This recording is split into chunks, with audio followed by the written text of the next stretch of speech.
Good evening. My name is Nazareth. I lead public programs here at the Africa Center, and we'd just like to welcome you here tonight for the program in partnership with OIF. We're honored to welcome you into this space as we continue our mission to deepen understanding and engagement with Africa and its diaspora.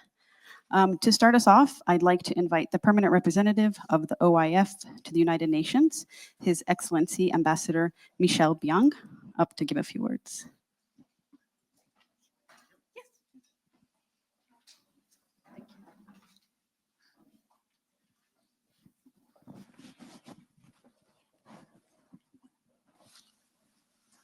Thank you. Here we are.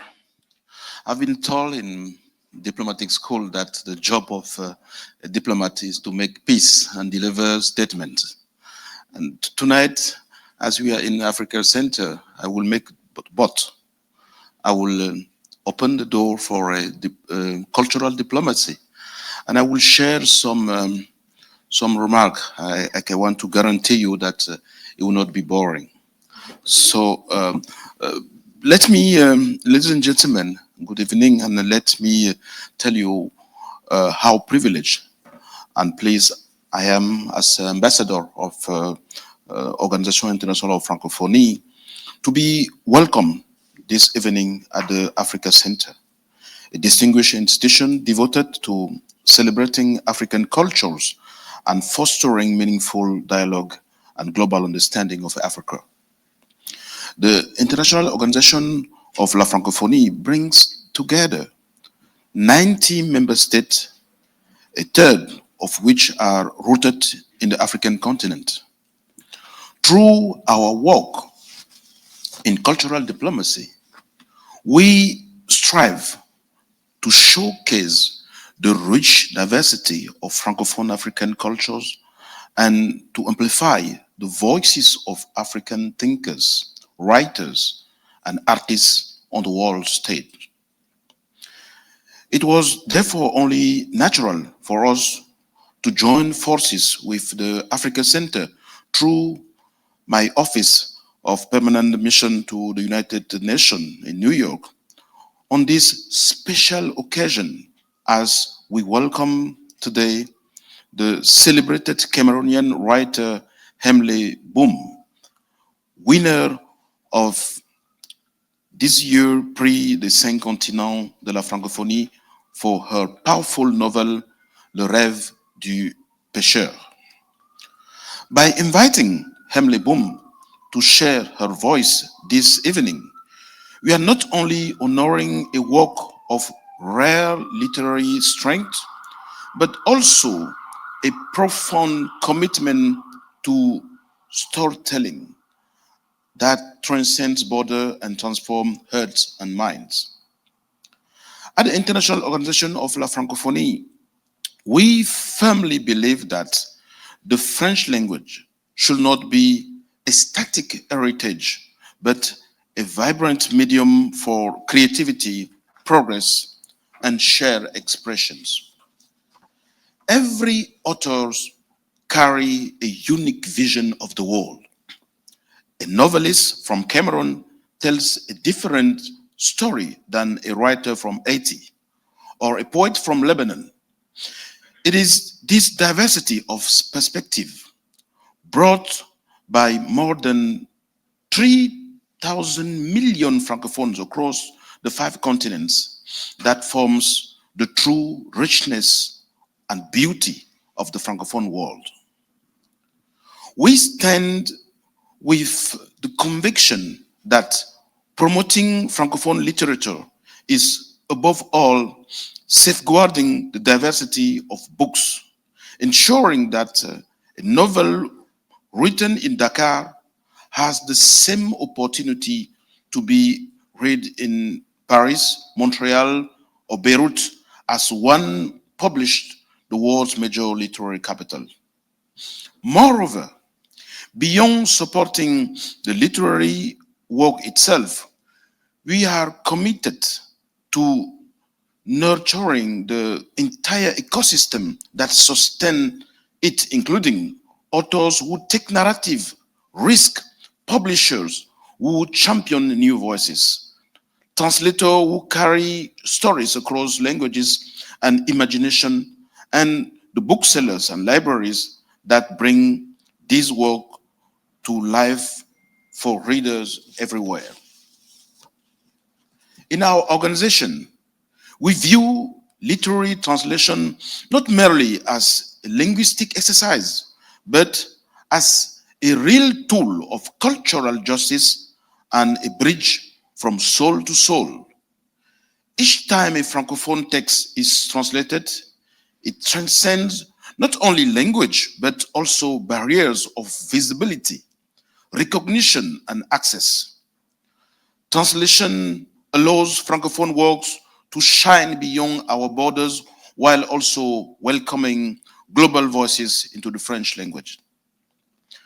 Translators perform remarkable, often invisible work. They do not simply transpose words. They recreate atmospheres, preserve rhythm, and convey subtle cultural nuances. They are the architects of bridges between imaginations, and we are proud to support them through dedicated programs. Through concrete initiatives such as literary prizes, editorial support, professional training, and digital platforms, the Organisation Internationale of Francophonie works to ensure that Francophone voices are seen and heard. The prestigious Prix des Cinq Continents, awarded to Hemley Boum this year for Le Rêve du Pêcheur, is a perfect example. This prize not only recognizes literary excellence, but also opens new horizons, granting access to international networks, translation opportunities, and broader readership. Our goal is to create an ecosystem in which every talent can emerge, flourish, and reach its audience regardless of geographic origin.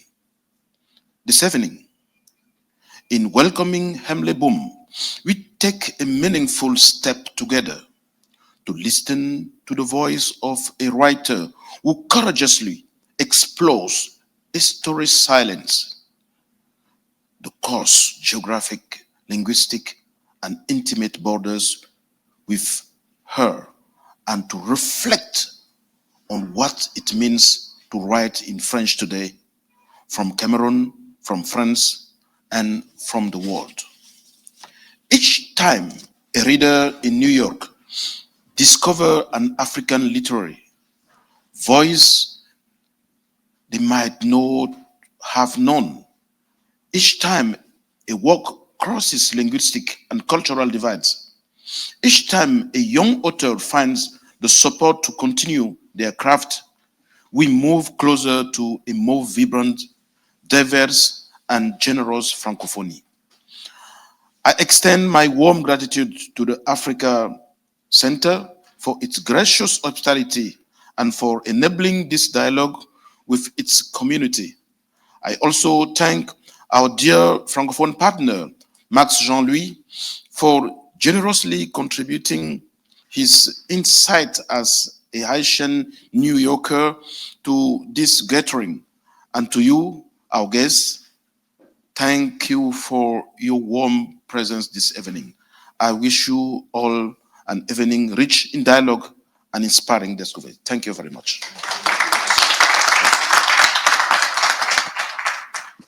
Thank you, Ambassador, for those remarks. And before I introduce our speakers for tonight, I would just like to encourage you all to walk through and view the exhibition if you haven't already. Resistance and Memory, Visions of Sudan is an exhibition that focuses on the conflict in Sudan from 2019, the revolution in 2019, to the conflict from 2023 ongoing. So please have a look and engage with it as you like. And so I'd like to get started. I'm delighted to introduce tonight's speakers. Our moderator tonight, Max Jean-Louis, is a Harlem-based Haitian cultural curator, journalist, and community engagement expert. He serves as president of Atabe Storytelling and Cultural Institute, where he advances dialogue on cultural diversity, diasporic heritage, and transatlantic history. As a curator of the landmark exhibition, Haiti, Louisiana, Tides of Freedom, he presented at the United Nations headquarters in New York and in Brooklyn, transforming complex historical narratives into spaces for cross-cultural understanding. He previously served as a special advisor to the Minister of Culture and Communication of the Republic of Haiti, chairman of Radio Guacanagaric, and board member of the Centre de la Francophonie des Amériques. Sorry, I don't speak French, where he developed programs reaching millions across Americas. In 2021, he was awarded a cross-cultural program fellowship by the German International Cultural Relations, IFA. IFA. So thank you, if you want to come to the stage. And then the reason we're all here, I'd like to welcome Hemley Boum, is a Cameroonian novelist and poet whose work explores exile, migration, and transmission of memory across cultures. Her writing explores the way in which displacement reshapes communication, belonging, and identity, moving from village to city, from continent to continent, and from one cultural framework to another. In fall 2023, she was in residence at Ville Albertine in San Francisco. She led workshops in Oakland, Berkeley, and San Francisco on migration writing with French-speaking communities. She's the author of 5 novels translated into 6 languages, and her work has earned major recognition, including the Prix Ahamadou Kourouma 2020, the Grand Prize for Black African Literature, and the Ivorian Prize for Francophone Literature. Her latest novel, La Rêve du Pêcheur, won the 2025 Prix des 5 Continents of la Francophonie. Welcome, Hemley.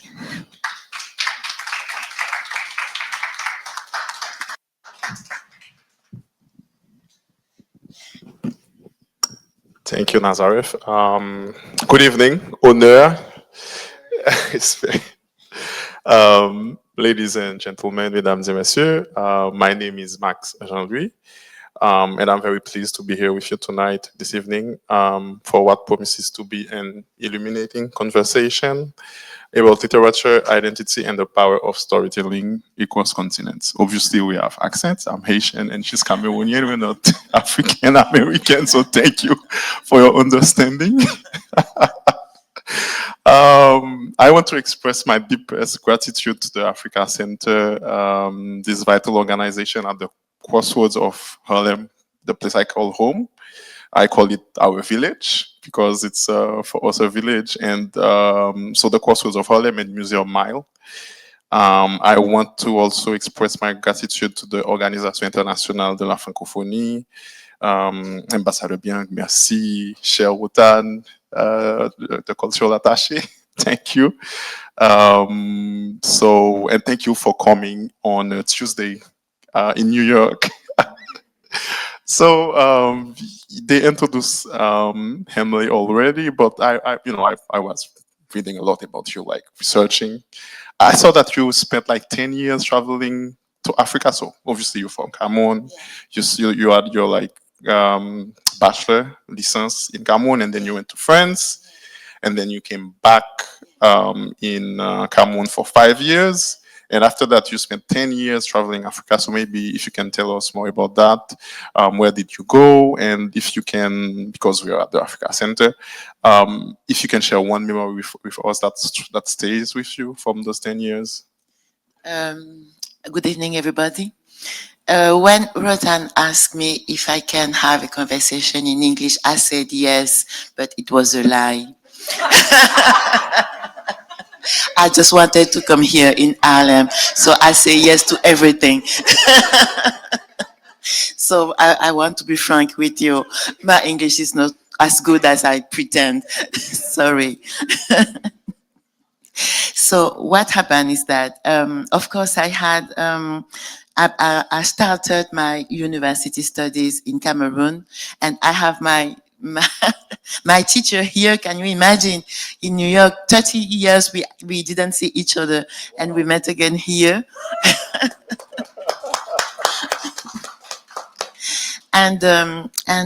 So I started, and then I finished them to France. Then I've been how do I say? I found my job there in Paris, and they sent me back to Cameroon.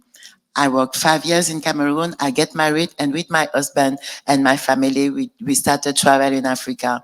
So I live in Nigeria, Lagos. I live in Bangui in Central Africa, and we finished in Banjul. Banjul is from Gambia, a country. Okay, in French zone, nobody knows Gambia. But here I understood it's well known. It's a country inside Senegal. So we live in these three countries. One is a Francophone and the other two are Anglophone. And I think that's where Africa become so important for me. I know what is said about this part of the world and everything is true. Of course, it's poor and everything, but it's also a place where for me, it's a place where I need to go every for 2 or 3 years, 2 or 3 times per year because my energy is there. The intensity of what I used to write my novel and people I want to talk to and stories I want to tell come from there, come from the fact that I am from Cameroon. I grew up there. I know this country. I've traveled into this country and I also traveled around Africa and met other people. That really the place, I don't know how to say, we are writing from somewhere. We have, we look the word according to the place we are. And I'm writing from this place. Thank you for that. It's so powerful, and we see that into Le Rêve du Pêcheur. We will discuss more about that. But let me try to not summarize, but talk a little bit about the Le Rêve du Pêcheur, the novel. So obviously, it's a masterwork. You won so many prizes. For it, le prix de la Francophonie, but also so many other prizes. We will probably tell more about that. So in the book, you wove in multiple timelines, multiple Zacks. People who read the book will know more about that. Multiple Dorothée au pluriel, Dorothées, creating what could have been a labyrinth, but instead becomes a luminous pathway to generations of dreams and yes, also disappointments, because in life, it's like the rose. You have the épine and the rose, the fleur, the flower. What struck me most profoundly is how this novel functions as a Roman famille. So like a family book, if you want, if you were looking for a translation. In the great tradition of the 19th century literature, I remember my days in Sainte Thérèse de l'Enfant Jésus, where I did my high school in Port-au-Prince, and we studied like Zola, Les Rougon Macquart, and so many. Even in Haiti, we had La Génération La Ronde. We have some novel like Le Petit Caille. So it reminds me of the Roman famille. But as you said, you talk about that through an African diasporic lens. You trace the DNA of trauma and hope across generation with surgical precision. Another important theme of the book is exile, the physical displacement from Cameroon to France, to one of the main characters, because there's like so many of them, but also the internal exile of those who remain but feel estranged from their changing homeland, and of course, the psychological exile of Zachary as he constructs a new identity in Paris. And lastly, what I saw in the book is you force the reader to look life in the eyes, les yeux dans les yeux. Because I was talking to my friend this year. I was like, oh, life n'est pas facile, life is not easy in New York. And I think we see that in the book, that's funny that I was reading in it this week. So you see life with its hopefulness, sure, but also its second chances. And if you read the book, you know exactly what I'm talking about. The characters are forced to dance with life, danser avec la vie, sometimes with the frenziness and the wildness of fate, le destin, as the music in the background. So before diving, sans jeu de mots, in the book, let me start by asking you about I was reading an interview you had in the Africa Report in 2023. You said that at school and I'm quoting you now.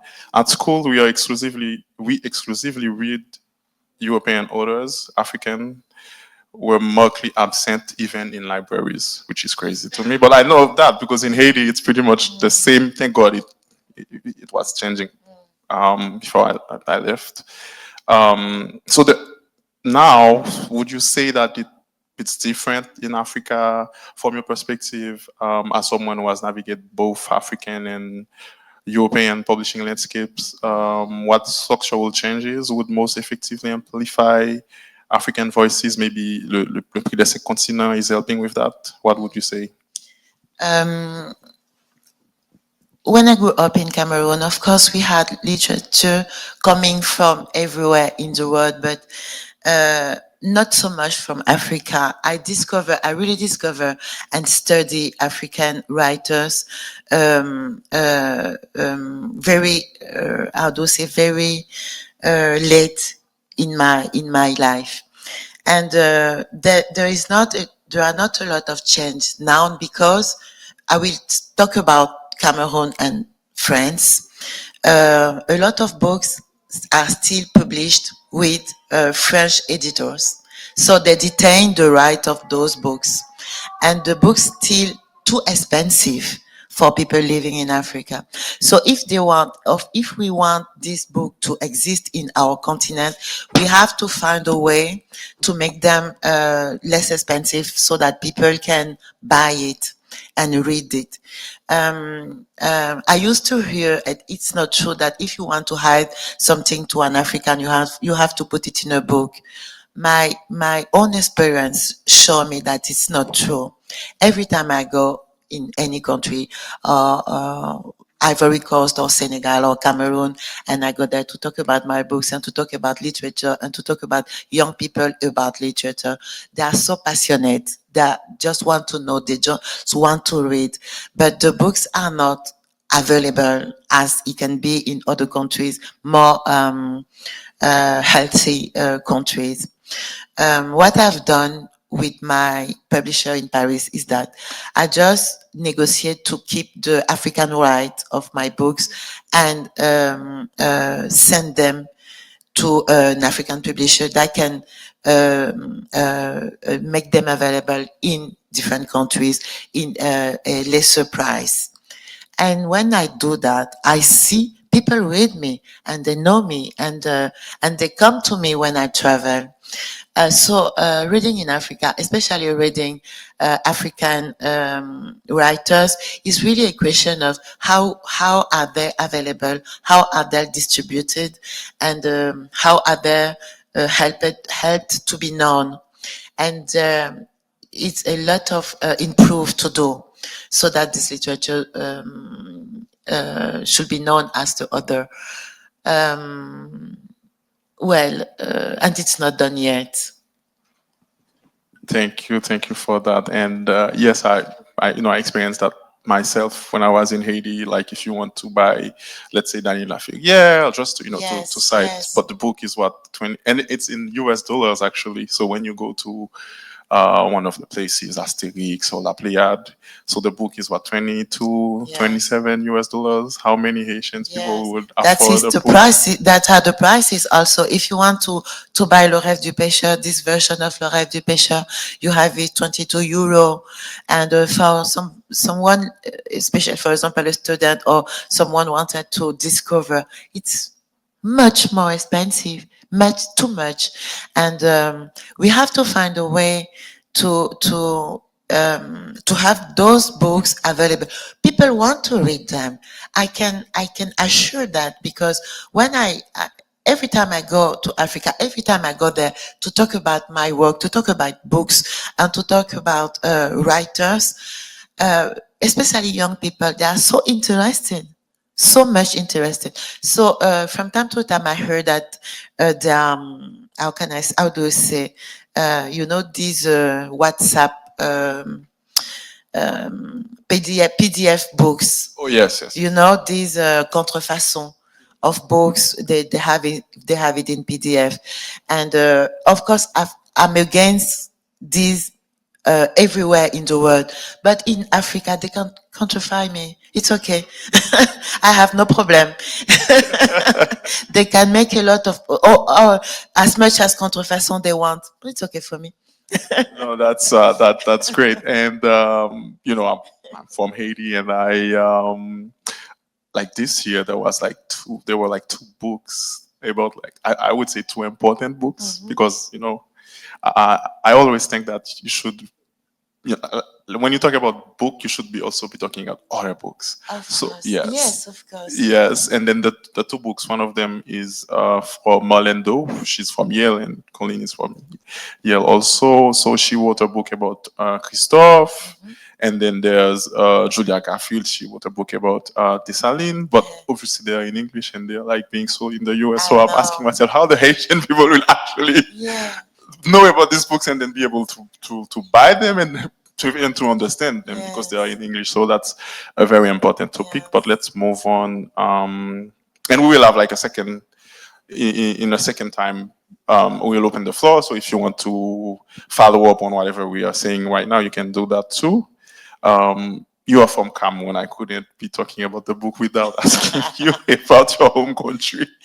Everything was so great. I know. So, given the current challenges facing your country, and I will leave you with the charge to tell us what those challenges are for those who don't know. How do you see the role of Cameroonian writers in this moment? Can literature serve as a bridge where politics has created division or divisions or pluriel?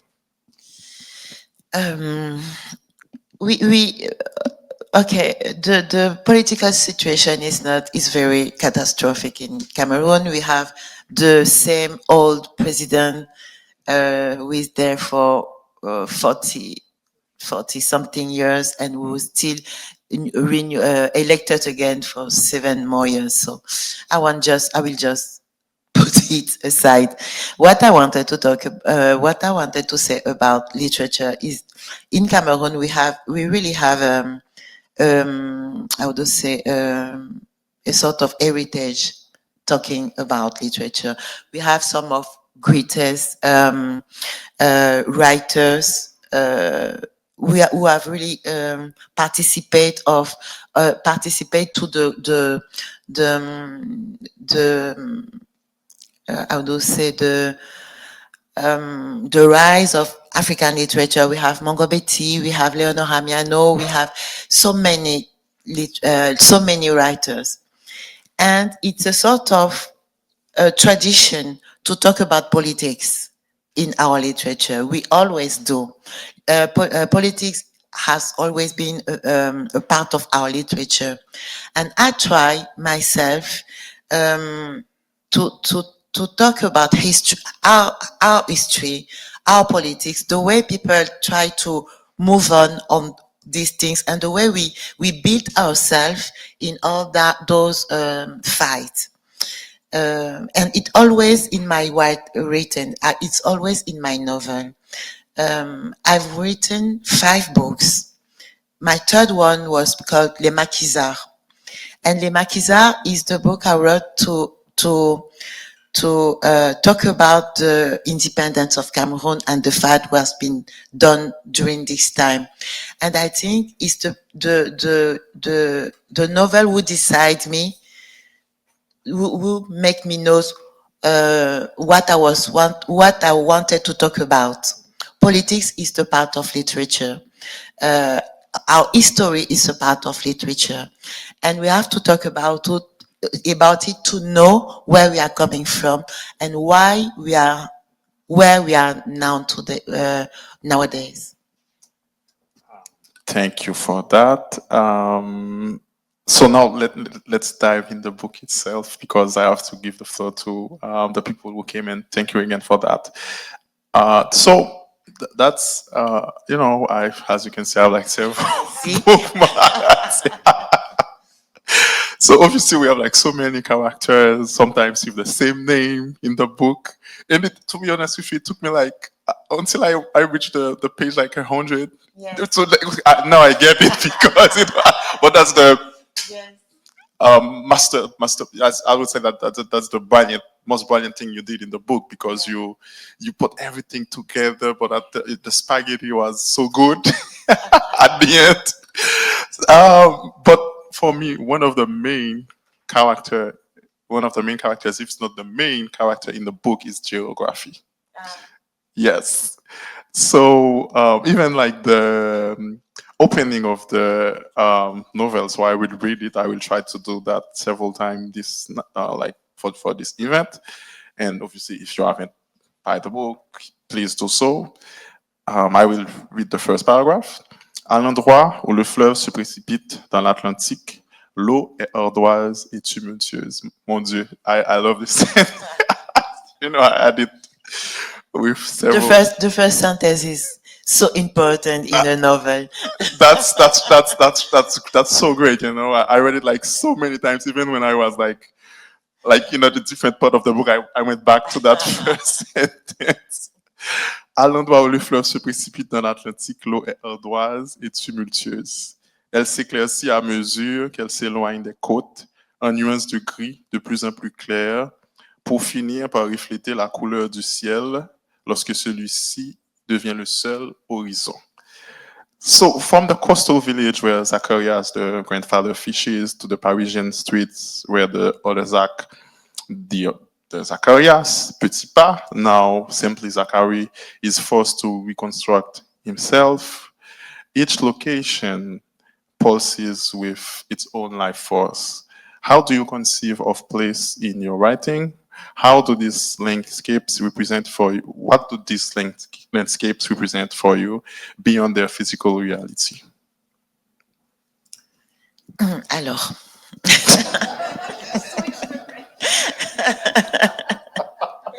I will try it in English. No, if I don't know. Okay, I said I will speak English. Let me try. And I will switch if I need to switch, and Max will translate for you. When it's too much for me, I will just switch. That's fine. So, I really had the idea of the book in Campo. Campo is a small fisherman village at the extreme south of Cameroon. And Campo is a sort of borders. It's a village in the borders. On the other side, you have the Atlantic, the ocean. We have one of the biggest fleuve of Cameroon with the Thames. So it's just a place. And on the other side of this place, you have other countries. You have Gabon and you have Guinea Equatorial. So it's very central. And I didn't know this place. I knew Kribi not far, but I didn't know Campo. And I went to Campo after the pandemics. It was also a time in my life where I had so many thoughts about what are we doing about our geography. I was really thinking about geography because we are 5 in my family, 5 brothers and sisters. And in my family, when you are 18, you just go from home. You go and for study, for life, you go and you are not, it's okay if you don't come back. We know that. So all my brothers and sisters, we are everywhere around the world. And it's okay for us. We call each other, we organize. On February, we start organize how we will do for Christmas, and it's okay. But then the pandemic came, and I realized that if something happened to one of mine, I will not be able to go to help or even to see him. My brother, my sister, my mother, my father, they can die away in another place, and I cannot go there. I cannot help. I cannot do nothing. Just like if my body was stuck. And it was very, it was very a subject of anxiety for me. It was the first time I really realized that I was so far away from home. because the other time I can just go and come and it was okay. But this time I really realized I was far away from my home. And after that, after pandemics, I went back to Cameroon and I went to see my mother and my father. And I had some shopping to do, and I was just walking outside, and somebody called me with my mother name. And I returned, and I saw that it was sort of a tanti for an out for the place where I was grown, and she knows me since I'm a little girl. And she saw me and she said, "Oh, you look so much like your mother in the same age."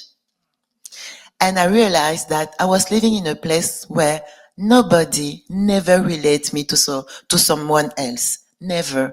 I live in Paris, like if I was the only one of my that kind.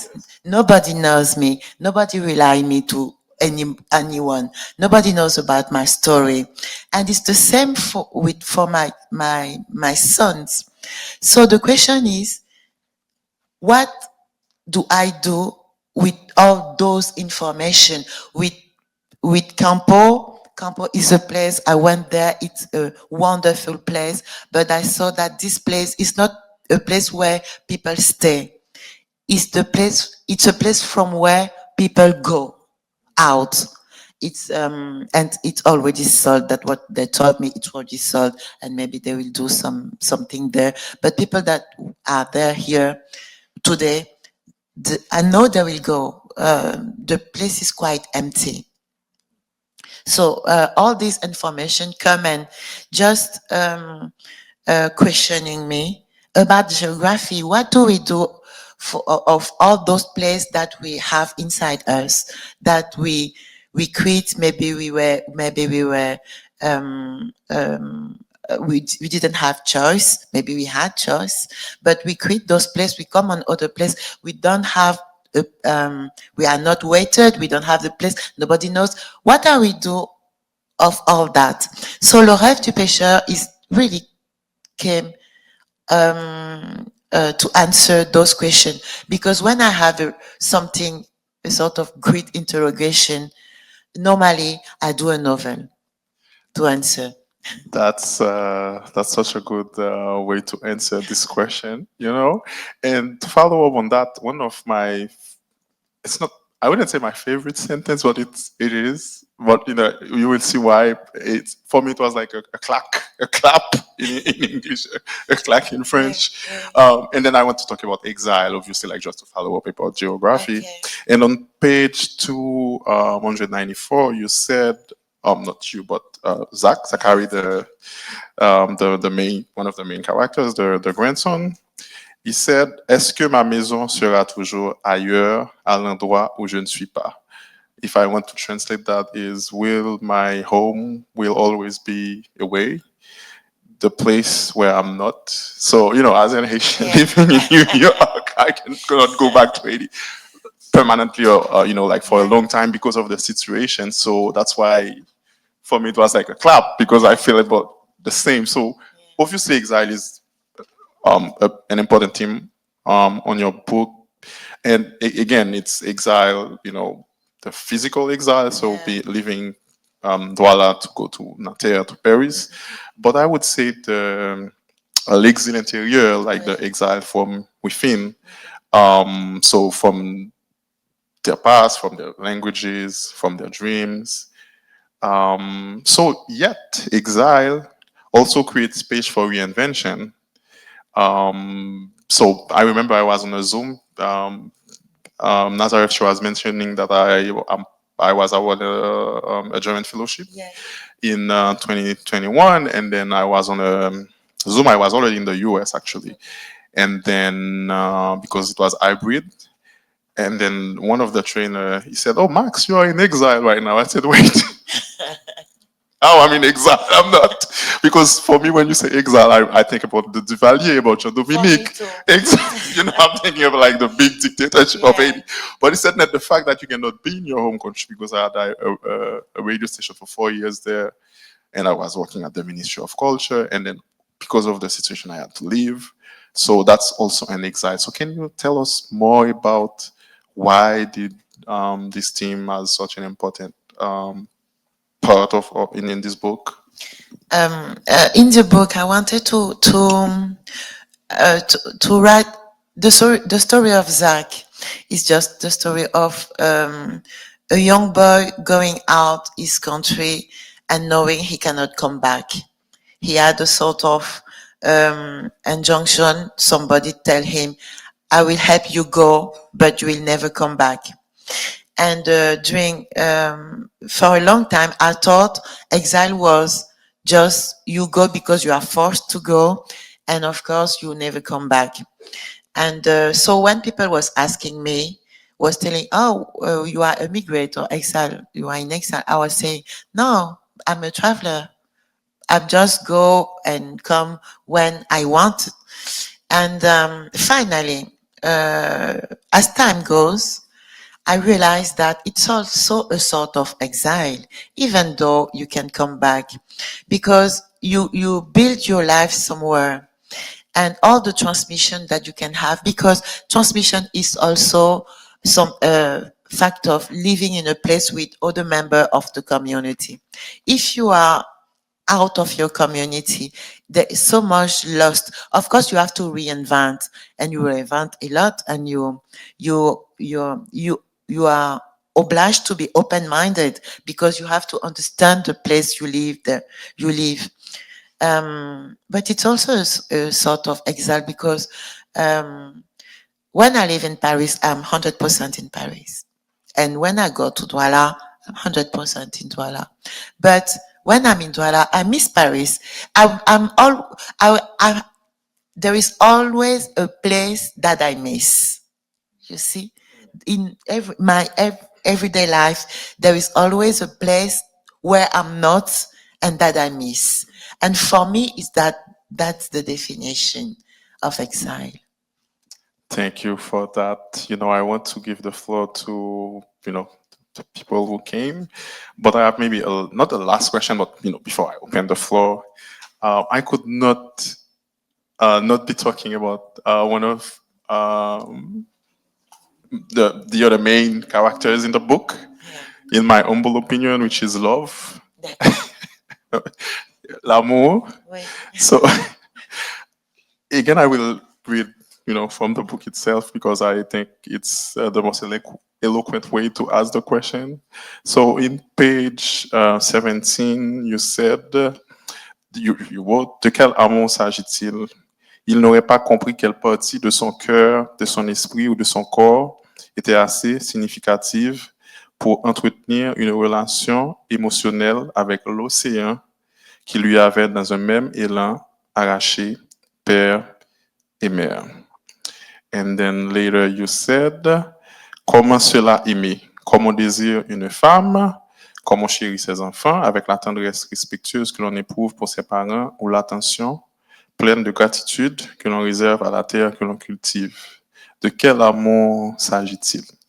So, first of all, I want to ask you, Emily, and I think we have some lovebirds in the assistant, so fully. So, what is love, Emily? Oh, what? Because that's the part I just read. It's you're asking what is love. So did you find the answer? Is there a trap? C'est un piège? No, il n'y a pas de mauvaise réponse. There's no bad answer. What is love? No. Well, I will try an answer according to the novel. I really wanted to write a love story in this novel. You say it's not an easy one, and really all their lives are struggle. That's it. But what I wanted also to say is that all those people love each other, even though they have all those difficult things that happen into their life. They love each other, and we know that there is sort of héritage, a traumatic héritage traumatique. Je sais pas comment. Traumatic heritage. Yes, Or, yeah, there is a traumatic baggage. heritage, meaning things that arrive to our ancestor, bad things that arrive to our ancestor. We still suffer of those things today. Okay, it's known. But I think also that we have a sort of heritage of joy and survival and love, and it also come to our story. It also come to the people that was there and the way they build their life. And I wanted to give Zach, my character, I wanted to give him a chance that we don't uh, uh, often have in life. I wanted to give him answers about his stories, answers about where I come from. He went from Cameroon and went to France, run to France during 20 years. During those years, he didn't call his mother. He didn't care about anybody. But when he decided to come back home, there were people waiting at him. His grandmother, his mother, his best friends. And that is love. That's what I think it's love. Love is maybe somebody care enough to wait and give some answer to you when you need to heal you. A sort of his grandmother were waiting, even though she didn't know he's alive, he's existing, just to say maybe somebody will come back, one of my children will come back, and when he will come back, he will find me here. I think that is what the love I wanted to talk about in this novel. Just this not Romeo and Juliet and not je t'aime, blah blah blah, but just something strong enough to heal, even when time is over and the geography are different and the temporality are different. Just to say, okay, it's still possible to have to transmit an heritage of trust and survival and joy. Thank you for that. From that, I will open the floor. So if you have a question, I don't know, I can give you my mic and then Emily obviously will answer. So you can raise your hand, or maybe our friend has a mic. So you can raise your hand and then let's go from there.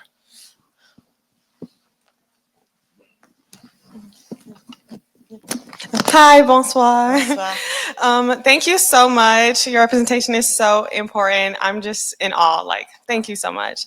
I wanted to ask you about your writing process, and how do you carry, like, your work is carrying so much depth. You know, you're talking about love, generational curses, and just more about how you come to write and how long it takes you and what the process is like. Okay. Max, I will ask you to translate. Avec plaisir. My pleasure. pour être un peu plus précise. When I write my first novel, I wait to be inspired to write. Okay, I had this. It was my first novel, and I wanted so much to write it, but I wanted to be inspired. I waited for inspiration to write. Now that writing is my job, I know one thing is that the more I write, the more I write. If I stop writing, if I stop working on it, something stop also. Writing, alors comment dire, c'est l'écriture qui porte l'imagination et l'imaginaire. So while you're writing, the imagination flows and... Yes, the imagination come with writing. So when I'm writing a novel, I oblige myself to work every day. I work every day. Peu importe ce que j'ai à faire, j'écris. So whatever I have to do, I force myself to write every day. Alors, il y a des jours, j'écris 10 pages et c'est très bien. C'est des jours où j'ai une grande imagination et je suis très contente de moi. Some days I will even write 10 pages, and I'm very happy with that. And some days I write one paragraph. Il y a des jours, j'écris un paragraphe. And some days I just correct my fautes. Je corrige mes fautes. Yes, I revise what I wrote before. Et ces jours-là, c'est les pires jours. Because there are days without inspiration. So these are the worst days because I think they are without the days without inspiration. But I'm there every day. Am I inspired? I'm not inspired. It's not a problem. I'm there every day because I know I have to give this energy. I have to give this time. I have to work every day because it's just like une course de fond. Tu vois? So it's like a race. Yes, a marathon. Yeah, a marathon. Yes. Because it will take time. I know from time to time I will lose my breath. I will lose my rhythm, but I keep on being there. And novels come to les livres naissent de ce travail, de ce comment dire, de ce que tu engages, de cette énergie et du temps. So the books come from that commitment, that that energy that you give to that. Voilà. Et en général, je passe entre 18 mois et 2 ans pour écrire un livre, parce que j'écris en plusieurs étapes. So it takes me 18 to 24 months, like, to write a novel. Yes. D'abord, j'écris une première version. That is my first version. That is just the creative one, where I just write all those things doesn't exist. It's except in my mind. So it's the first time I write them. Then I work on it again and again and again. So I start by the V0, version 0, and I can have version 8, version 9, version 10, and it takes time. And I know it will take time. So that's why I need to work on it every time. And it becomes more important for me than my own life. But people around me knows that.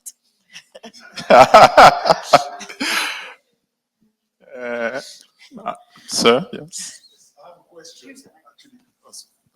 I have actually 2 questions. The first one is, so that means that as you're describing your process, when you're writing a novel, you don't know the end of the story. That's my first question. And my second question is, as you're writing a novel, when do you know this is where I have to stop? Okay.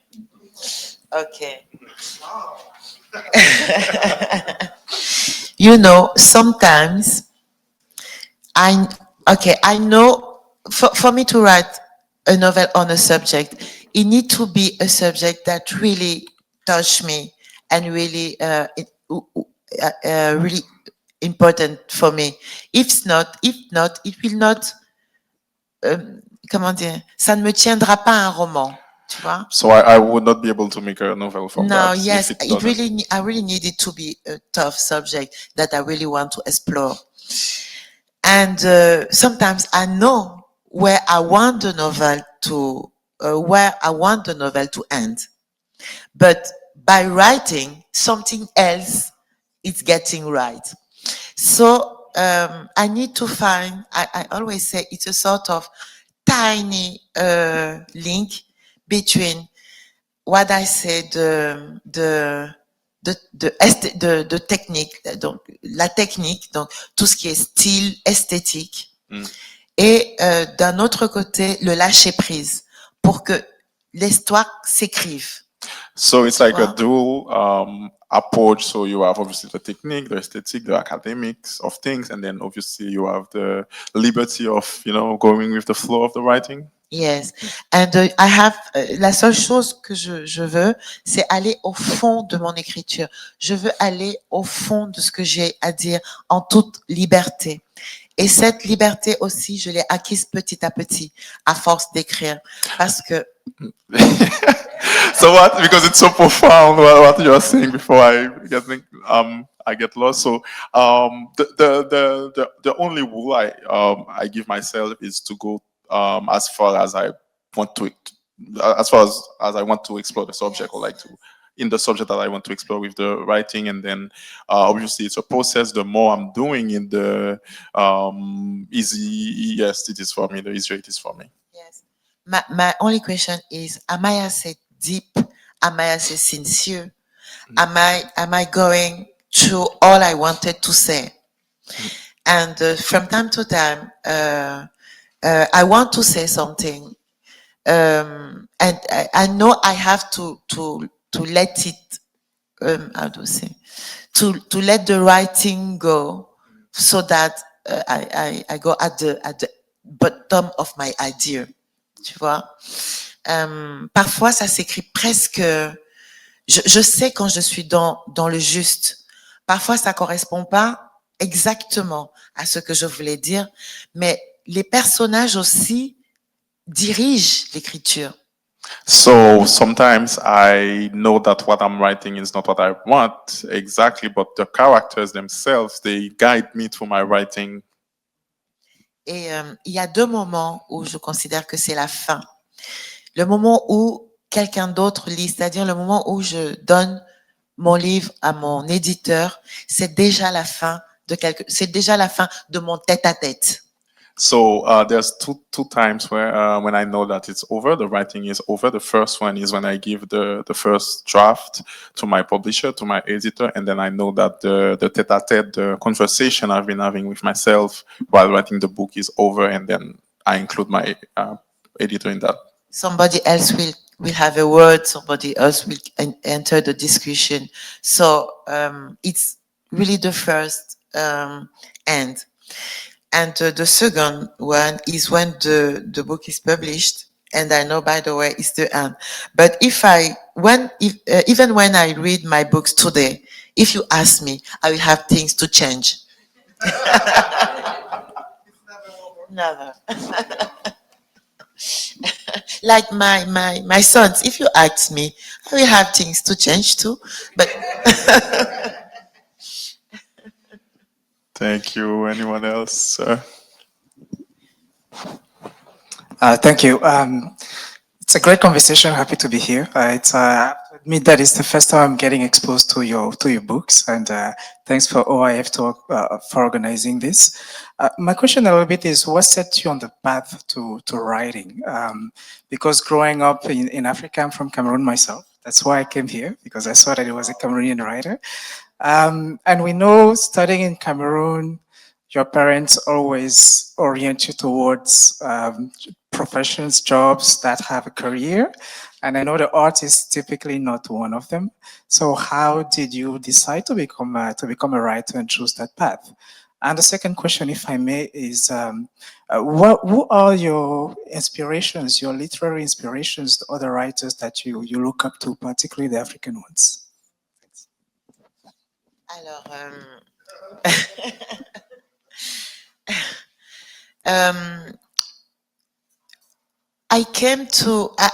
I've always write, always, all my life. I read and I write. I came to writing by reading, because I grew up in an African family, and of course my parents are a little bit conservative. Don't do that. But they didn't look. They completely forgot to look what I was reading. It was the only place where I was totally free. My mother and my father never asked me about the books I was reading. So for me, it was a totally place of freedom.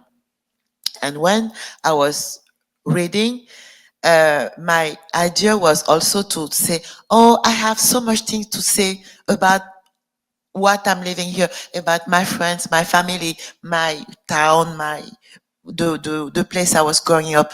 The most I was reading, the most I wanted to write. So I wrote every time. But I didn't I didn't think to make a career.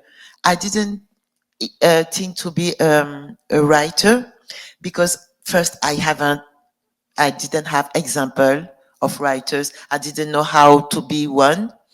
And second, of course, I was raised to go to school, have a career, have good money, things like that. Being an artist was not an option.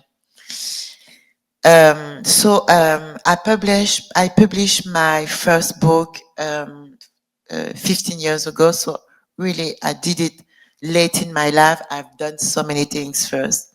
I did it late in my life. And it's just when I published this first book that I clearly know what I wanted to do in life. I wanted to be a writer. And I just say, okay, from now, I will do everything I can and nobody can stop me because that's what I want to do. And, of course, my parents and everybody around me thought at first it was a sort of hobby. And now they realize that it was it was not. It was something very serious. Yes.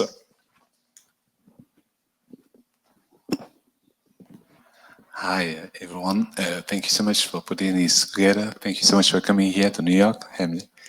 Yeah, my question is that how do you write in quietness? I mean, with music around or without music, nobody around? How do you write? I'm talking about this because I'm an artist myself, and I write, but I write only books like as a musicologist, not like you. I don't have that talent for now. And do you write with music, and do you find music in your writing also? Does it come to your mind sometimes? Like for me, for example, when I read books, I grew up with books in my life, in my house. You know, my father was a Latinist. You know, and when I was reading, I wasn't reading because of the story. I was reading because of the rhythm, the melody. I was hearing notes, you know, movements. You know, I don't know what you think about.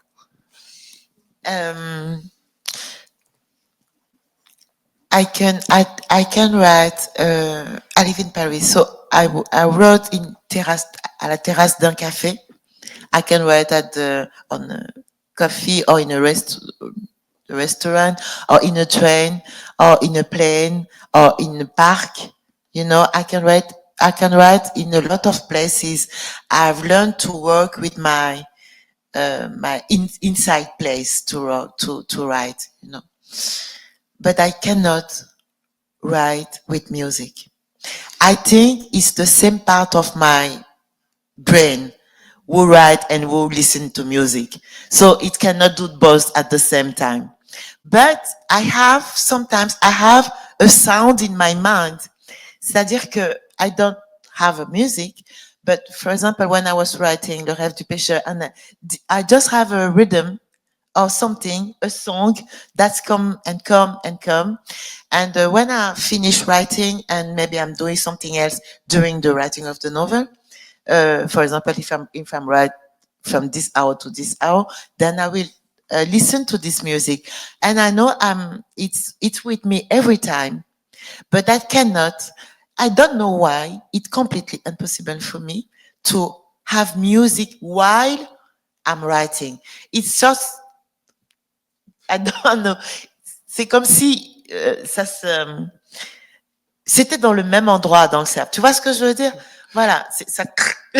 So it's like the music and the writing. It's like coming from the same place in my brain. So that's why I can't do that. Of the brain. So when I write, I cannot add music in it. But I have a special sound in the mind for all my books. All my books are. And when you read it, you know, because I talk about this music, it come again and again, and I really don't know why. It's just the sound of the thing. Thank you. Anyone else, Madame?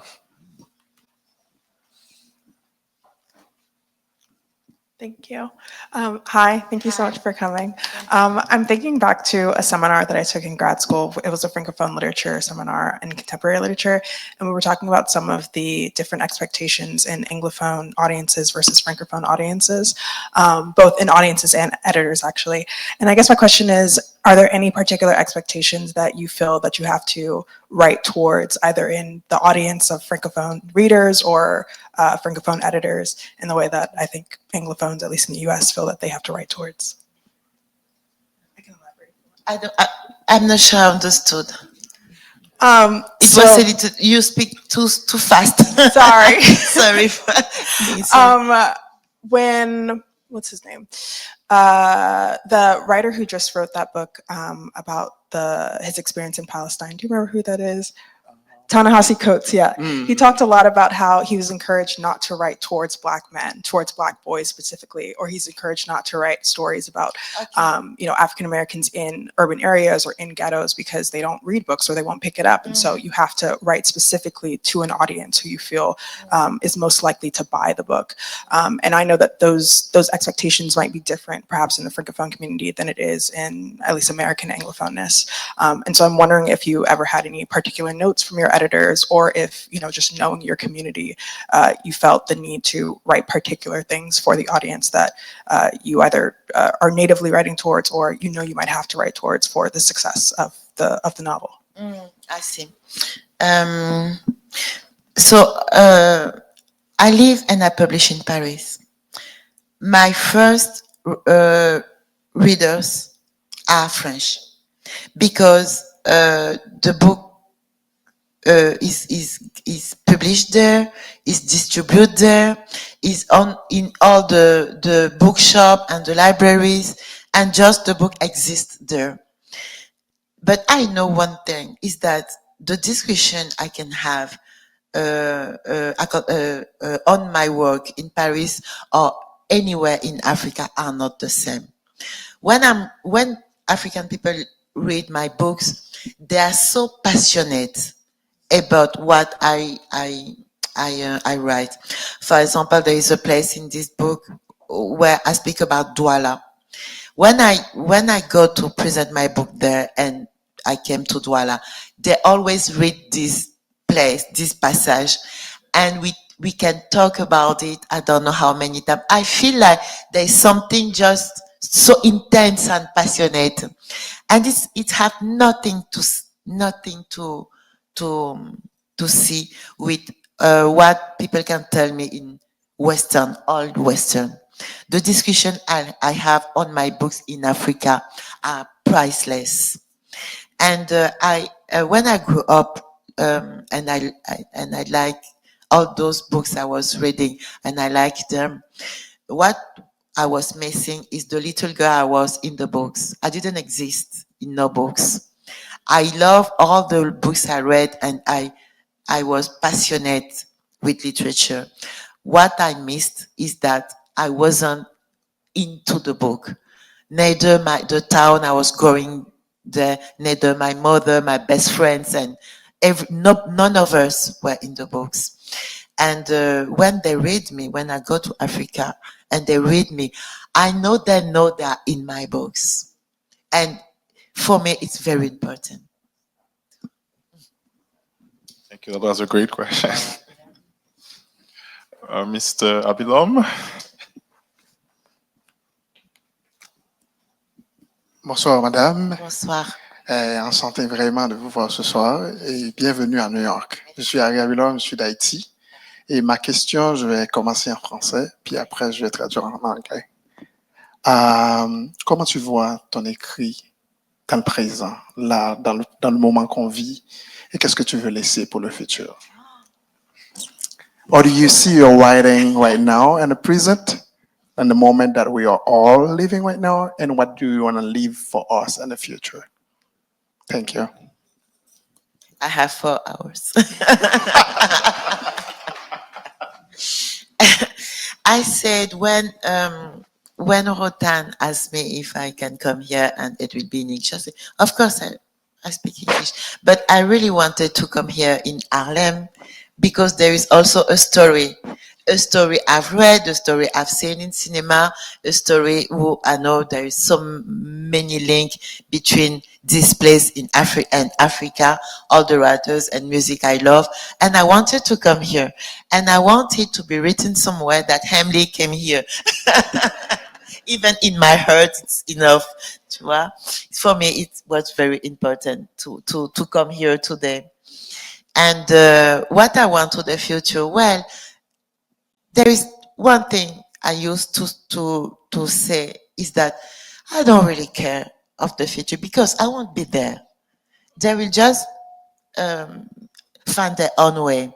The only thing that I'm interested on is what I live now and how I can touch people or, or talk to them heart to heart right now. The future is the future. It's not my part. It's not mine. Thank you. Maybe a last question before we have concluding remarks, Madame. Bonsoir. Merci pour tout ce que vous faites. So earlier you mentioned that when you write, the characters take over. Do you feel like that sometimes you lose yourself in the writing and that it's almost a spiritual experience where the characters are brought to life and you're just watching what's going on? Or what did you mean by that, if you could elaborate? Thank you. For me, writing is clearly a spiritual experience. But I'm not losing myself, never. At the contrary, it's just like I'm meeting the deep inside of me. Tu vois? I don't know how to explain it. I will try in French and, Yes, and Max will translate. Pour moi, de temps en temps, quand j'écris, j'ai l'impression presque qu'il y a quelque chose qui s'écrit à travers moi. Tu vois? So it will be hard to translate that as beautifully as you said it in French. But every time I write, I feel that something is being written to me, or I'm like, Yes. Yeah. Et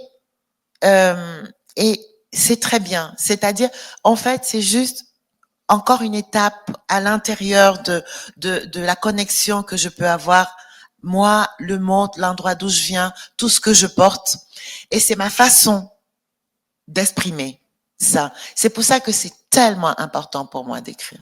So for me, it's like it's a step. It's like several steps into my journey, and that's why it's important. My connection to the world. That's why writing for me it's important. It's self-realization, basically.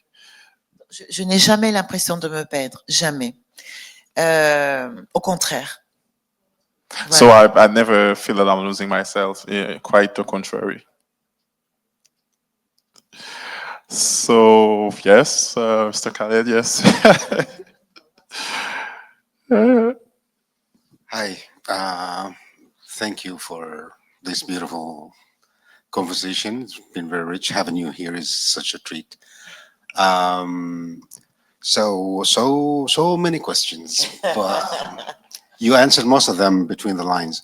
What I want to ask is, you talked a lot about the process of writing, but for me, I want to talk about poetry, because you're a poetry as well. You're a poet, yes, which is a big deal. Is the same. I mean, okay, let me put it this way. The idea comes first, or the story? It comes from the question, the basic question, why do you write? So the idea comes first, or the story? What do you want to tell?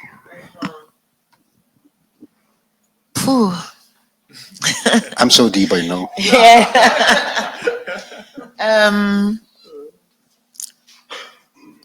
The idea comes first. And when I write poetry, it's a sort of different how do you say, way of doing things. For example, when I write a novel, of course I have the idea, and I know I have a very un roman est très ample, et je sais que j'ai la place pour tout ce que j'ai envie de faire et pour changer autant de fois que j'ai envie. So when I write a novel, it's like a boulevard. So you know that you have space and time to make change, to tell what you want to tell. Un poème, c'est différent. Parfois, un poème tient en un mot ou deux, et parfois, ça prend beaucoup plus c'est beaucoup plus long. C'est-à-dire, le poème n'est pas une question c'est pas une question de longueur de texte. So the poem is different. So sometimes it can be one or two words, and it takes time. So it's a different, relationship with time, because it's not as the length of the text, but the time you take to write it. And it's a different relationship with the writing too, because in a poetry, you cannot explain everything. You cannot make all the link you want to do, just like you make in a novel. And I think there's nothing worse than a bad poetry. Yes, for me, I prefer a bad song, a bad novel, a bad what you want. But for the poetry is really something else. For me, it's too precious. To say precious. Precious, yes. Yes, precious. So when I have a poetry to write, it takes time and it takes attention, and I choose my word with much more attention. Je suis beaucoup plus exigeante dans l'écriture d'un poème. Déjà sur un roman, je suis laborieuse et exigeante. Je choisis mes mots avec attention. Mais le poème est différent. Le poème peut tenir en 2 mots, en une phrase, en quelques paragraphes. Et c'est quelque chose qui demande à être habité de façon plus immédiate et urgente. C'est une autre écriture. So when I write a poem, I'm being more careful, because you have to be very careful with the words you choose, and obviously for a novel, I have more time to revise. So yes, I think it summarized what she said. So let's say you have an idea. Yes. Okay. Since you said the idea comes first, right? What pushes you to put it to make a novel out of this idea, or to make a poem? It's not the same idea. The idea of the novel have to be, it has to be something strong enough, and how can I say? Ce qui fait le roman n'est pas ce qui fait la poésie. Le roman, ce qui fait le roman, c'est quelque chose que je vais habiter longtemps et que je vais écrire longuement. Donc, I really need to be there, and I know it will be a long time. I saw it was a sort of marathon, and c'est pas la même urgence. It's not the same emergency to write.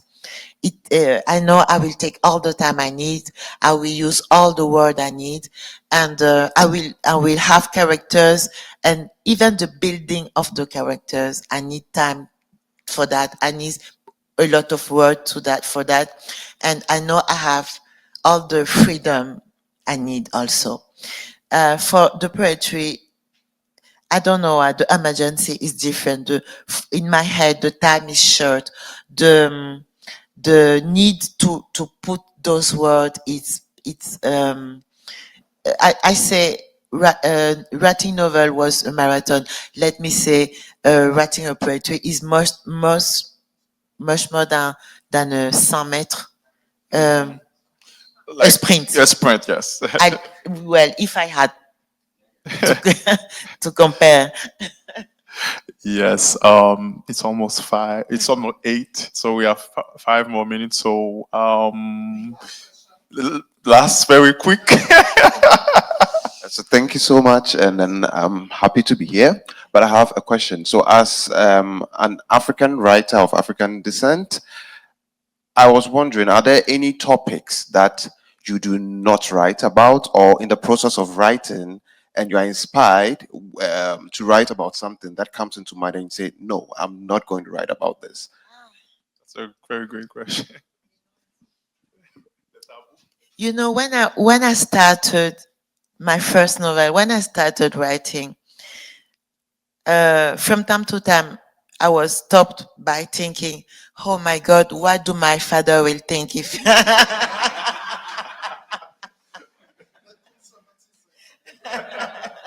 Yes, I just like if I had my father at my shoulder, looking up of what I was writing, and yes, and I had to pass this. I have to go out, yes, out of this to be really free. The only thing that I don't do because I don't want to do that is what I think. Comment dire?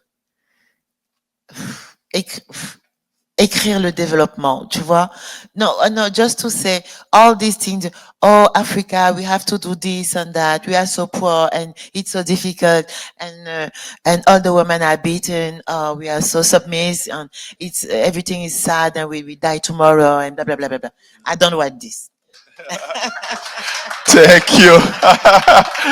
Thank you so very much. I'm so glad tonight it wasn't like a dialogue. It was a conversation with all of you. It was so engaging. Thank you to the Africa Center. Thank you to the Organisation Internationale de la Francophonie, Ambassador Bien, Rotan, Shawotan. Thank you to everyone who came. And I want to highlight, because, a lot of friends would not be happy if I don't do that, that today is the anniversary of the Bataille de Vertières, the Battle of Vertières. Yes, that's the 22nd anniversary of the last battle where the Haitian, we won the war against the Napoleonian army, which was obviously the biggest army at that time. The greatest battle of freedom. Exactly. And to honor that, I want to finish this conversation with one of your quote, actually one of the most beautiful part of the book. It's my humble opinion, and I think it resonates with Haitians and pretty much everyone. It's on page 338. Nous sommes d'ici petits pas. Nous sommes les enfants des mangroves, des fleuves et des océans. Nous sommes issus du fracas de ces eaux troubles. Nous portons en nous la fin des mondes, l'appétit de nos pères pour les horizons sans limite. I really like the last one. Nous portons en nous la fin des mondes, l'appétit de nos pères pour les horizons sans limite. Merci. Thank you to everyone and enjoy your night. Thank you.